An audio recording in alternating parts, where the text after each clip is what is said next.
Let me give you a good philosophical phrase. All values must be won by contest. All values must be won by contest. And after they've been won, they must be defended. You say, wow, you put a pretty heavy task on us. That's what life is all about, a pretty heavy challenge.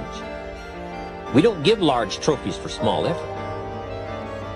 If you want to win high health, if you want to win high wealth, if you want to extend a long reach in touching people's lives, you got to engage in some of these extra powerful disciplines. And one is to secure the territory by vigor, and the other is to defend it with equal challenge. Attack. Life was designed not to give us what we want, not to give us what we need, but life was designed to give us what we deserve. Every value in life must be paid for, and those that pay are the ones that get it. It says those that give receive. Someone says, I wish to receive, I wish to receive. You don't have to concentrate on receiving. Just become a good giver. It says those that search will find. Someone says, well, I need to find some good ideas to help change my life for the future. Then to find good ideas, that doesn't come because you need them, because it comes because you search for it. If you want good ideas, you got to go after them. You got to go to the class, you got to go to the workshop, you got to go to the training, go to the book, right? You got to go to the journal, right? Go where good ideas are being taught, go searching, go looking, because good ideas are not going to be wasted on those that are not seeking, searching, well prepared. Get going, that's the key. Some people are ever learning, but they don't put it into action. They don't really take the action. It's like the man who keeps bringing materials to the building site and never builds anything. He keeps bringing in the sand and the gravel and the windows and the doors and the roofing material, and he just stacks up all these supplies, but he never builds anything. See, if you do that long enough, fairly soon they'll come and take you away. You've got to do something with what you've learned. You've got to take action. You've got to get going. So that's one of the most important things to learn, how to design your days, how to design your weeks, how to design the months, so that you take the proper action to get the proper return that you're looking for, whether it's economic or personal. Get going. It's a major key. When you change, when you get better, it'll get better. If you change, it'll all change. Don't put it on someone else. Hope that someone else will change it for you.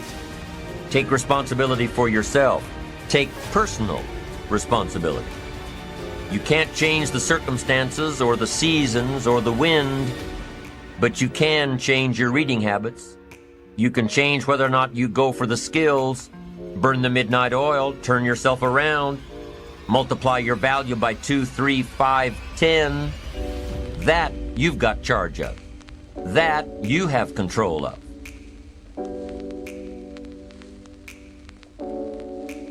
If you want your life to change, here's the source of it all. Ideas plus inspiration. The good news is, ideas are not that far away. I've got an excellent phrase for you to consider, one that will serve you well for the rest of your life. Everything you need is within reach. The ideas you need for life change or business change are within listening reach. They're within reading reach. In fact, there's probably a library not too far from you. The problem is, most people pass by libraries. Very few walk in. Andrew Carnegie set up all these libraries across the country thinking everybody would stop in.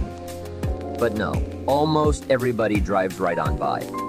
Do you know how many people own a library card in the United States?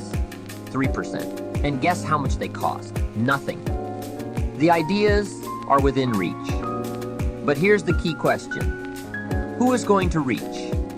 There's a simple biblical phrase that says, if you seek, you will find.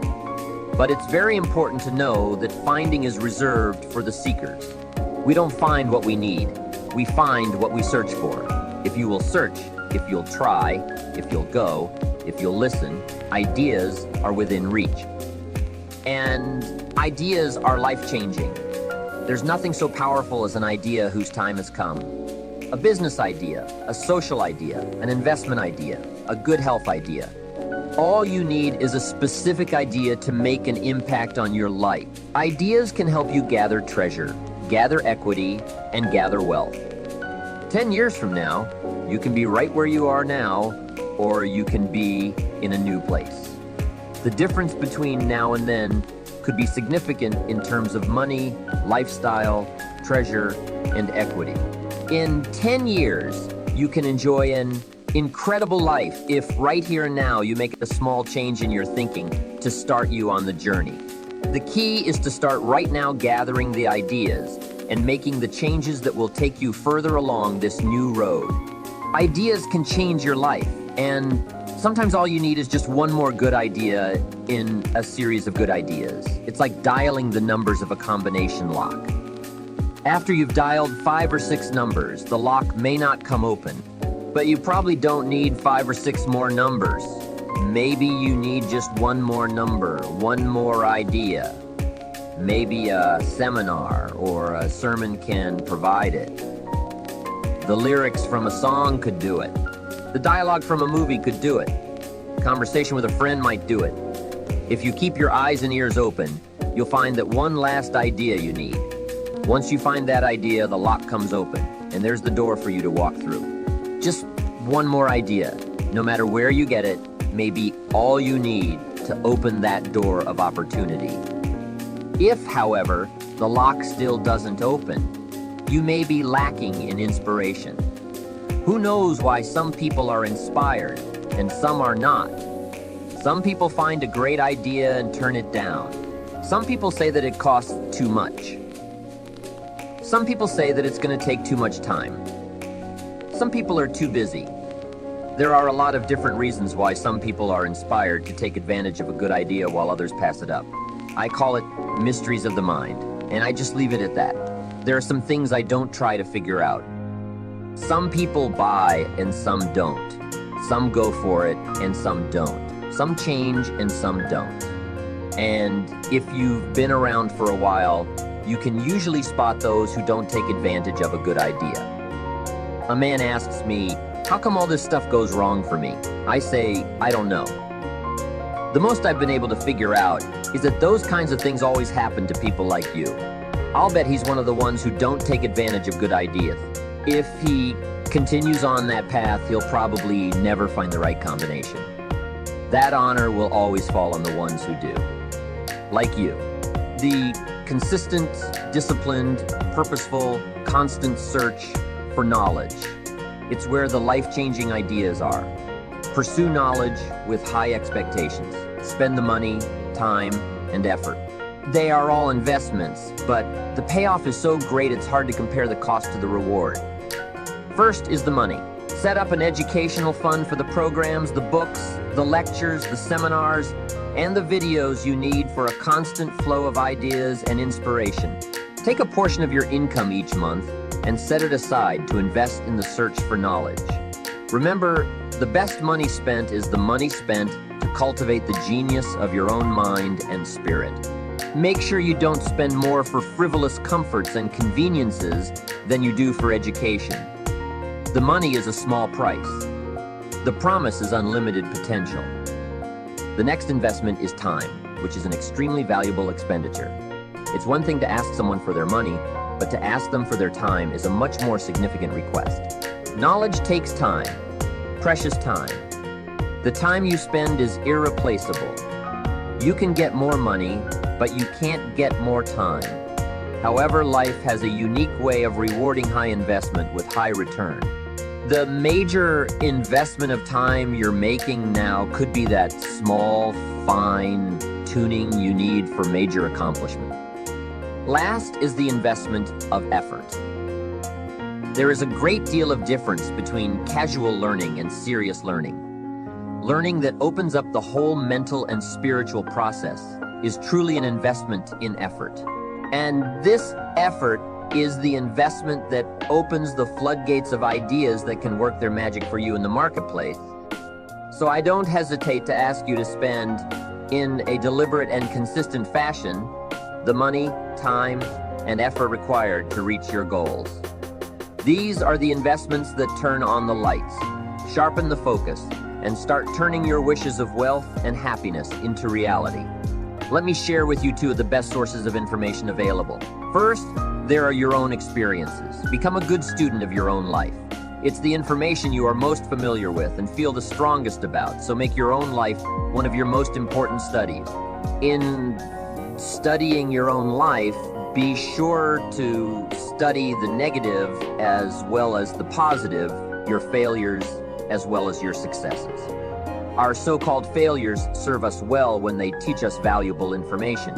They're frequently better teachers than our successes. One of the ways we learn how to do something right is simply by doing it wrong. Doing it wrong is a great school for learning, but I would suggest that you not take too long doing this. If you've done something wrong for 10 years, I wouldn't suggest taking another 10. But what a close at hand and excellent way to learn. From your own experiences, when I met Mr. Schoaf, I had been working for 6 years. I started when I was 19, and when I met him, I was 25. He said to me, "Mr. Rohn, you have been working now for 6 years. How are you doing?" I said, "Not very well." He said, "I suggest you not do that anymore. 6 years is long enough to operate with the wrong plan." Next, he asked, "How much money have you saved in the last 6 years?" I said, "Not any." He said, "Who sold you on that plan 6 years ago?" What a fantastic question. Where did I get my current plan that wasn't working well? Everyone has bought someone's plan. The question is, whose plan have you bought?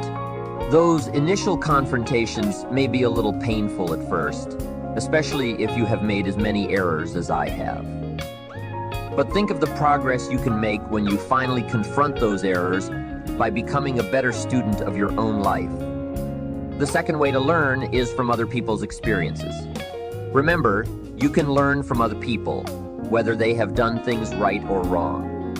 You can learn from the negative as well as the positive. The Bible is such a great book because it is a collection of human stories representing both sides of the ledger. Some human stories are called examples. Do what these people did. Other human stories are called warnings. Don't do what these people did. What a wealth of information. Knowing what to do and what not to do. If your story ever gets in somebody's book, make sure they use it as an example, not a warning.